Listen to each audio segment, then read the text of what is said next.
বন্ধুরা জানো এটা কি দিয়ে মেখেছি? এটা হচ্ছে বেসন, চিনি, নুন, লঙ্কার গুঁড়ো আর হচ্ছে একটু গোলমরিচের গুঁড়ো আর একটুখানি দিয়েছি এর মধ্যে অ্যারারুট পাউডার, ওই অ্যারারুট দিয়ে। এবার দেখো আমি এখানে ক্যাপসিকাম এরকম গোল করে কেটে নিয়েছি আর এখানে দেখো ঢ্যাঁড়স এরকমভাবে কেটে নিয়েছি। এই যে দেখো এক ঝুড়ি। এইগুলো এখন ভাজা হবে। চলো তেলের মধ্যে আমি কিভাবে ভাজবো এগুলো তোমাদেরকে দেখাচ্ছি। আহা হা হা, এবার করে রাখ। এরকমভাবে এই যে ফালি ফালি করে নিয়েছি, এরকমভাবে তেলের মধ্যে এবার ছেড়ে দিতে হবে।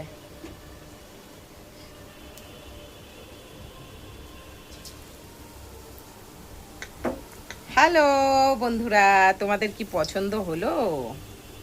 ক্যাপসিকামগুলো পড়ে। ও বন্ধুরা, এখানে সব তুলে নিয়েছি ভেজে। এই দেখো কুড়মুড়ে, ও বাবা হাত পড়ে গেছে। এই দেখো লেডিস ফিঙ্গার ভাজি। আহা হা হা হা।